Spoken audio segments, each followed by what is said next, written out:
Entweder man ist obsessiv oder nicht. Das habe ich mir nicht gewünscht, sondern das war einfach so. Es ist eins nach dem anderen gekommen und gekommen und gekommen.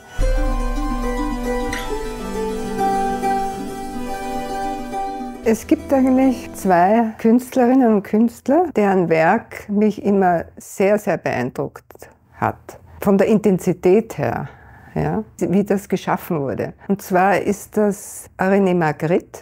Einfach deshalb, wie er in einem ganz einfachen Anzug, also ausgeschaut wie ein Beamter eigentlich, in einem kleinen Raum vor einer kleinen Staffelei mit einem kleinen Format gemalt hat und einen ganzen Kosmos hineinprojiziert hat.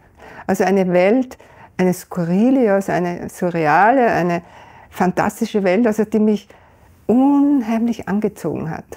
Und auch wie er das gemacht hat, nicht so wie diese Zampanos, die riesen Ateliers brauchen und 10 mal 20 so Ölschinken machen. Nein, nein, nein, das hat mich sehr gestärkt. Und eine zweite ist eine Frau, und zwar Agnes Martin.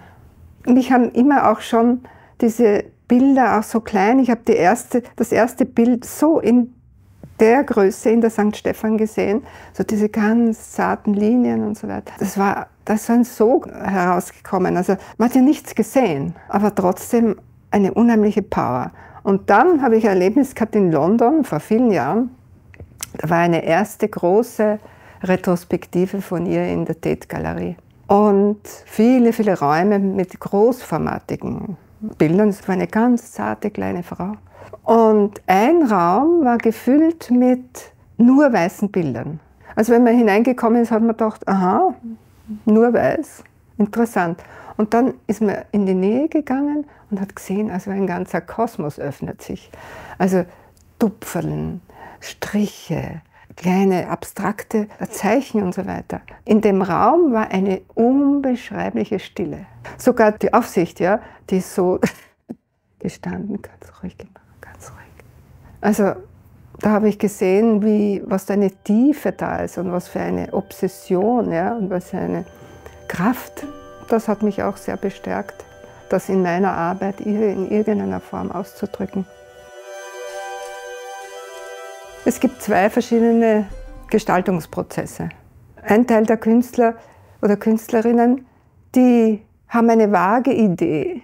Es formiert sich etwas, aber man weiß es nicht genau. Und in dieser Haltung gehen sie zur Leinwand oder zum Papier und versuchen, das irgendwie zu konkretisieren. Ja? Machen einen Strich, ups, ist das richtig?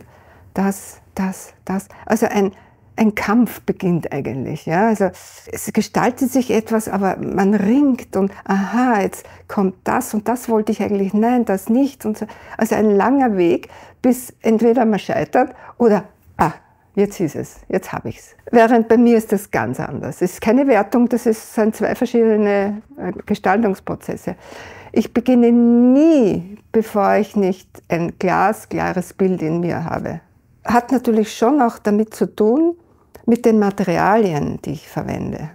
Zum Beispiel Plexiglas. Wenn ich da jetzt von mir ein Stück habe und sage, so, jetzt möchte ich eigentlich den Rollstuhl machen und so, und jetzt biege ich das. Und dann, oh Gott, nein, das ist ja nicht richtig gebogen. Oh, jetzt muss ich wieder ein Stück kaufen und kann es wegschmeißen und so. Das geht nicht. Das geht überhaupt nicht. Ne? Da fällt mir auch der Michelangelo ein, die Pietà in Rom. Ein Traum. So eine schöne Skulptur, es ist unglaublich. Und wenn der so wie ein Berserker hingegangen wäre, so jetzt mache ich was, klopft drauf, ja, und ein Eck ist weg und oh Gott, da hätte eigentlich die Hand hingehört. Also der hat keine Zugangsweise, also der war sicher voller Figur innen, bevor der sich dem Stein genähert hat, und dann ist das herausgekommen, ganz locker, weil er genau gespürt hat, die Dimensionen, den Ausdruck, alles. Und ich mache es auch, ich bin auch frecherweise eine Michelangela. Na, also ich gehe auch so, ich warte, das ist oft ein langer Prozess des Wartens, darf man nicht ungeduldig werden. Und wenn das Bild dann ganz klar ist, kann ich beginnen Und dann weiß ich oft, wenn es ein größeres Projekt ist, dass ich jetzt, oh Gott, jetzt kann ich ein ganzes Jahr schwer arbeiten. Und wenn das aber fertig ist und ich das dann anschaue, dann kommt schon ein Gefühl der Befriedigung, aber ganz kurz nur, ja. Es ist total deckungsgleich mit dem ursprünglichen Bild in mir. Wenn das so ist, meistens bin ich natürlich zufrieden, aber leider Gottes nur eine Minute, weil dann schon wieder das nächste kommt. Also genießen tu es vielleicht jetzt, wenn es in der Ausstellung ist. Wenn mir so eine Idee kommt, ich sage, das muss ich machen, oh Gott, wo nehme ich das Geld her? Und da darf man eben nicht erlahmen oder sagen, ja, ich kann mir das gar nicht leisten. Oft sind Leute ins Atelier gekommen und haben gesagt, du arbeitest an dem. Für welche Ausstellung? Und ich, was? Für welche Ausstellung? Für keine, für mich. Aber jetzt sind über 220 Arbeiten im Belvedere auferstanden. Und vieles davon zum ersten Mal wieder Altar. Wann werden uns die Theologen endlich etwas von Zärtlichkeit erzählen? Das stammt ja aus 1978. Da habe ich vor 20 Jahren einmal, weil eine Tryptychon-Ausstellung war in Deutschland, durch eine Bekannte anzufragen, versucht, also dort hineinzukommen. Das hätte gepasst, Tryptychon, ja, Altar. Und die haben gesagt, nein. Weiblicher Christus? Nein, das geht nicht. So ist es. Aber jetzt steht es dort. Die Künstlerinnen, die zu meinem Bekanntenkreis gehören und die ich öfter sehe, wenn ich ihnen zuhöre, welche Sorgen sie haben, welche Pläne, welche Hoffnungen und so weiter, fühle ich mich eigentlich total in die 70er Jahre versetzt. Und sogar schlechter noch, sie machen sogar auf mich noch einen negativeren Eindruck, weil sie irgendwie keine Perspektiven haben. Der Feminismus der 70er Jahre, das war ein Aufbruch. Ein wunderbarer Aufbruch und man gewusst, man kämpft für etwas, für meinen Körper. Nicht? Mein Bauch gehört mir, diese berühmte Geschichte. Sexualität hat man erkannt, dass das ein Gebiet ist, wo wir total unterdrückt sind. Noch immer. Welche Perspektiven haben diese jungen Frauen? Das ist ja das Traurige dran. Sie haben alle tolle Ausbildungen, sind Profis in ihrer Arbeit, haben aber kein Geld. Müssen, damit sie ihre künstlerischen Arbeiten überhaupt beginnen oder fortführen können, arbeiten gehen. Und das schluckt bei den meisten die ganze Kraft natürlich. Dann abgesehen davon, dass man vielleicht auch als Frau einmal eine Sehnsucht nach ein Kind haben könnte. Geht nicht, geht nicht. Eine alleinerziehende Mutter, eine alleinerziehende Künstlerin, also die kann baden gehen. Und wie es da weitergeht, weiß ich nicht. Uns bedrückt ja alles, nicht, was da um uns herum passiert. Darf man sich nicht allzu sehr hineinziehen lassen, weil das hat auch keinen Sinn, wenn man dann ganz gelähmt ist. Aber was ich mir wünschen würde, aber das tun sie eh, dass sie ihre Know-hows zusammenschmeißen, Gruppen bilden, kommunizieren lernen und Lobbys bilden, Pressure Groups bilden. Das ist alles erst, trotzdem wir das alles schon seit Jahrzehnten wissen, noch immer in den Anfängen. Aber wir halten, glaube ich, schon mehr zusammen. Ich glaube schon, dass sich da was gebessert hat.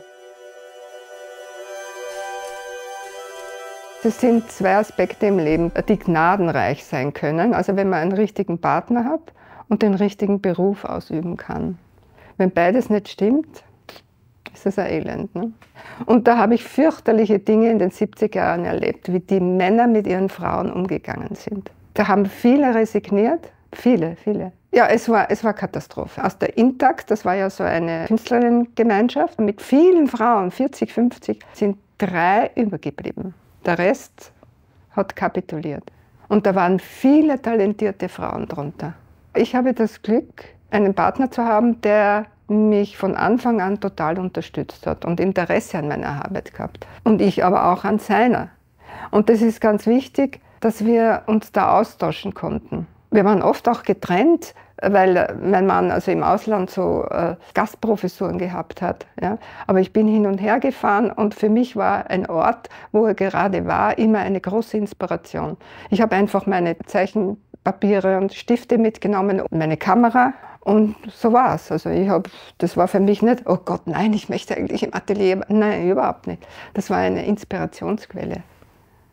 Und er umgekehrt ist auch, wenn ich zum Beispiel habe eine Einladung bei der Martha Wilson in New York gehabt, in Franklin Furnace, mit meiner Performance Slingshot Action, hat er geschaut, dass er dort, das war ein Glück, auch einen Vortrag halten kann. Den haben wir finanziert gekriegt und so weiter. Und wir haben eine herrliche Zeit dort gehabt. Ich meine Performance und er seinen Vortrag. Das war fantastisch. Und so haben wir das immer versucht zu vereinen.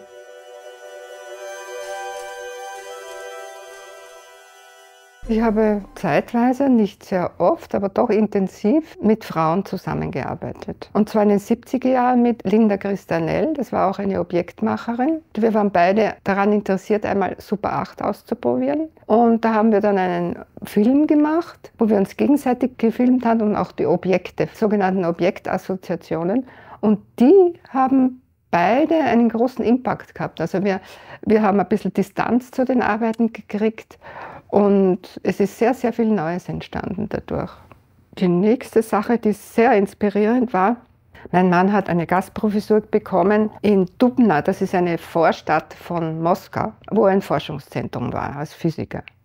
Und ich bin natürlich mit. Ich habe Gott sei Dank mich vorher erkundigt, weil ich immer leidenschaftliche Fotografin war, kann ich da was entwickeln lassen? Ich halte das nicht aus, ein Jahr nichts zu sehen. Ja, das war für ein Jahr. Und da ist mir die Botschaft zugekommen, sorry, es gibt vielleicht ein Labor und die machen alles kaputt und so weiter. 1977 war das. Und da habe ich gesagt, ja, was mache ich denn da? Pup, Polaroid.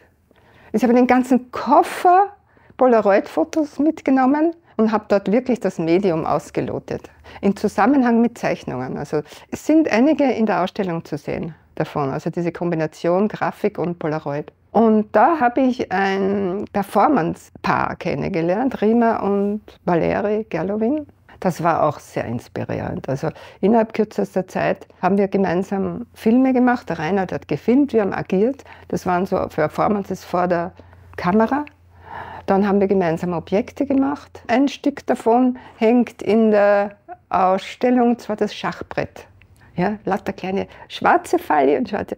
Also das war wirklich inspirierend. Und dann später auch mit Andrea Kalteis, das ist eine Siebdruckkünstlerin. Danach noch vor einigen Jahren die Anja Manfredi hat mich zusammengebracht mit Katrina Daschner. Und da ist eine Fotosequenz entstanden. Sie mit einem Mikrofon, die Daschner, auch so in der Hand haltend wie ein Pfahlwus. Und ich mit der Schleuder. Die Schleuder hat zwei Falle gehabt und einen Vibrationsapparat. Diese Schleuder war das Hauptaktionsutensil für die Performance Slingshot Action in New York. Und das hängt auch in der Retrospektive und ist, glaube ich, recht nett geworden und hat uns auch sehr inspiriert. Zusammenarbeit ist schön. Seit den 70er Jahren habe ich meditiert und habe das aber niemandem gesagt in der politischen Szene. Weil das wäre unmöglich gewesen. Was? Apolitisch, oder? Spiritistisch oder so. Ich habe einmal kurz, ups, aha, okay. Und da habe ich ein interessantes Erlebnis vor 5 Jahren gehabt, das ist das Interview mit der Angela Davis. Die war in Wien. Ich habe sie verehrt, ja. Und die hat ihren Weg beschrieben und dann hat sie etwas gesagt, wo ich selig war, wie ich das gehört habe. Sie war mit 18 schon im Gefängnis und ist halt wahnsinnig geworden vor Angst. Und dann ist durch Zufall ein Yoga-Buch hineingeschmuggelt worden für sie von einem Freund. Und sie hat begonnen, sofort Yoga-Übungen zu machen, Handstand, alles. Und nur aufgrund dessen hat sie gesagt, habe ich überhaupt überlebt. Da bin ich moralisch so stark geworden, dass ich die Hoffnung nicht verloren habe und so weiter. Und seitdem hat sie das gemacht und hat seit 40, 50 Jahren kein einziges Wort irgendjemandem davon gesagt. Und ich habe in den 70er Jahren auch deswegen begonnen damit, weil ich gemerkt habe, ich habe zwar Zugang zu meiner, was ich nenne, Pregnant Ground, also dort, wo alles da ist, habe ich, aber ich komme aus einem Zuhause, das total neurotisch war. Ich habe dauernd gehört, was machst du den ganzen Tag? Und so weiter und so fort. Also sehr, sehr ängstlich, ja, und Widerstand und so weiter und Hirnarbeit. Wenn ich im Atelier Kunst gemacht habe, war es weg, aber man hat ja auch einen Alltag und das und die Mutter und da. Und dann dachte ich, also, wenn das so weitergeht, wäre ich irrsinnig. Ja? Und da habe ich dann die transzendentale Meditation kennengelernt von Maharishi Mahesh Yogi. Und die war deswegen in Wien schon etabliert, weil die Beatles bei ihm ein halbes Jahr dort war, weil die auch gesagt haben, wenn wir nicht irgendwas machen, wo wir zur Ruhe kommen, werden wir auch narrisch. Also dieser Betrieb ist ja zerstörerisch. Ja. Die haben das kapiert. Ab da habe ich verschiedene Lehrer gehabt und immer weiter. Also ich habe bis heute noch jemanden, weil ich noch immer herumradel. Zwar nicht mehr ganz so, aber doch. Und das war lebensrettend für mich. Also das ist ganz, ganz wichtig gewesen.